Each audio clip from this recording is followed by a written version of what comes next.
हम उसको कचरे के अरे उसको ज्ञान ही नहीं है। ये लोकसभा से पारित हुआ, विधानसभा से पारित नहीं हुआ। लालू जी के परिवार को समझाना पड़ेगा। इसलिए पिता जथा पिता तथा पुत्र, ये लोग गिरगिट की तरह बदलेंगे। इन लोग जिस तरह से उनके पिताजी ने वक्फ संशोधन बिल लाने की बात 2010 में लोकसभा में कहा था, अगर कोई जानता है तो श्रद्धेय लालू प्रसाद यादव जी को जानता है, और उन्हीं के द्वारा चांदी का चम्मच लेकर वो राजनीति करते हैं।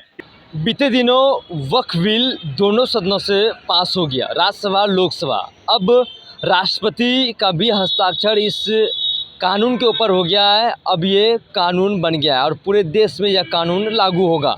लेकिन इसके विरोध नेता प्रतिपक्ष तेजस्वी यादव, चाहे जितने भी विपक्षी दल हो, सभी इस कानून का विरोध कर रहे हैं।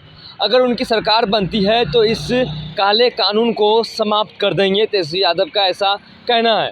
लेकिन इस बीच दिलीप जायसवाल, जो कि भारतीय जनता पार्टी के प्रदेश अध्यक्ष हैं, दोनों डिप्टी सीएम सम्राट चौधरी और विजय सिन्हा नेता प्रतिपक्ष और लालू प्रसाद यादव के ऊपर हमलावर हुए और ये दोहरे चरित्र नहीं चलेगा, ये कहते नजर आए। और पहले जिस तरीके से लालू प्रसाद यादव 2010 में इस के ऊपर वक्फ बोर्ड के ऊपर कानून बनाने की बात करते थे, आज ये दोहरे चरित्र पूरे देश बर्दाश्त नहीं करेगा। क्या कुछ कहते नजर आ रहे हैं तीनों नेताओं के, हम बयान सुनाते हैं आपको। हम और यहाँ पर लालू जी के युवराज कर रहे हैं कि हम उसको कचरे के अरे उसको ज्ञान ही नहीं है। ये लोकसभा से पारित हुआ, विधानसभा से पारित नहीं हुआ। लालू जी के परिवार को समझाना पड़ेगा। ये पशुपालन का घोटाला नहीं है। अरे भाई, ये लोकसभा से बिल पारित हुआ है, ये विधानसभा से पारित नहीं हुआ। आप कैसे फेंक सकते हो? तो मुंह में ज्ञान देने की जरूरत है। लालू जी ज्ञान दे नहीं पाए, ज्ञान देना चाहिए। मेरे लाश पर बिहार बटेगा और सत्ता के लिए बिहार की बंटवारा में कैसे कल जोड़ के खड़ा थे। श्रद्धेय अटल बिहारी वाजपेयी जी ने जब प्रस्ताव दिया तो डर से उन्होंने सत्ता में समझौता किया। इसलिए जथा पिता तथा पुत्र, ये लोग गिरगिट की तरह बदलेंगे। इन लोगों के बात पर लोग विश्वास नहीं करता है। राष्ट्रपति भवन से भी बिल को जो है पारित कर दिया गया, मंजूरी दी गई। होना ही है। राष्ट्र के हित में जो रहेगा, हर राष्ट्रवादी उसका समर्थन करेगा। संविधान में डाल देने। देखिए, संविधान के साथ ये दोहरा चरित्र नहीं चलेगा।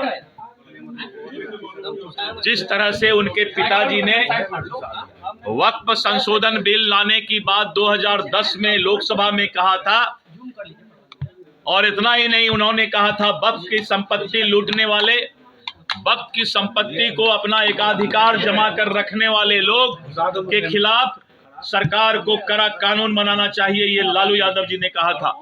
और उन्होंने कहा था कॉग्निजेबल ऑफेंस होना चाहिए, नॉन अवेलेबल वारंट निकलना चाहिए। तो उनको अपने पिताजी, जिनके विरासत और विचारधारा पर वो टिके हुए हैं, तेजस्वी यादव जी को कौन जानता है? अगर कोई जानता है तो श्रद्धेय लालू प्रसाद यादव जी को जानता है, और उन्हीं के द्वारा चांदी का चम्मच लेकर वो राजनीति करते हैं। इसलिए अपने पिताजी, पूज्य पिताजी से उनको पूछना चाहिए कि आखिर उन्होंने 2010 में जो लोकसभा में भाषण दिया था, उसके पीछे उनका क्या कारण था।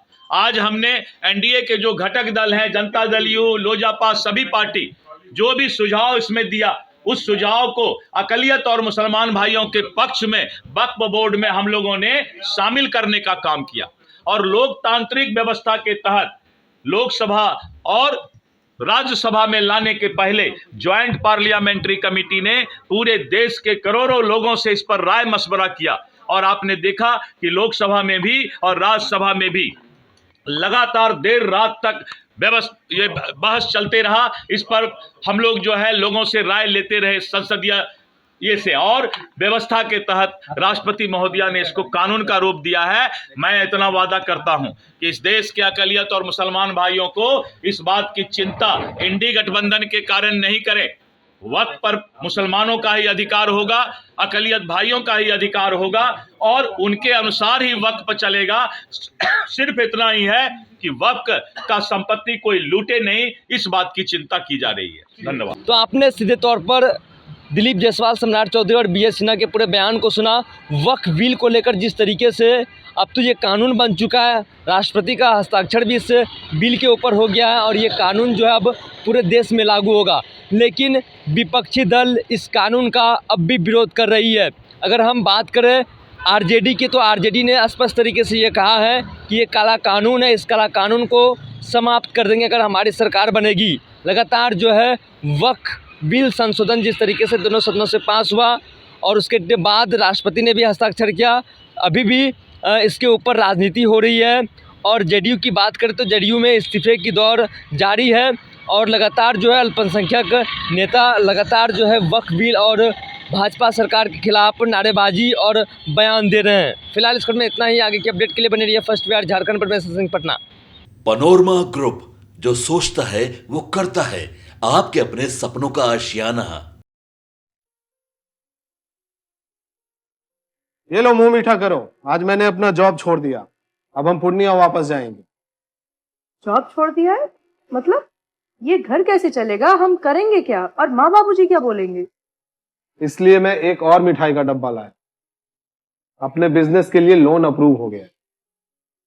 अरे लोन अप्रूव हो गया वो तो ठीक है, लेकिन पूर्णिया में हम रहेंगे कहाँ? अपना घर भी तो नहीं है वहाँ। इसलिए तो एक और मिठाई का डब्बा अलग से लाया हूँ। हमने पूर्णिया में घर ले लिया है, पूर्णिया के ई होम्स पैनोरमा में। पूर्णिया में पैनोरमा ग्रुप लेकर आए हैं ई होम्स पैनोरमा। बड़ा घर, आलीशान जिंदगी और अत्याधुनिक सुविधाओं के संग। अरे अरे, अब क्यों मुंह मीठा करवा रही हो? क्योंकि हम घर वापसी जो कर रहे हैं। घर वापसी की खुशी पूर्णिया में ई होम्स पैनोरमा के संग। E Homes Panorama, luxurious lifestyle redefined.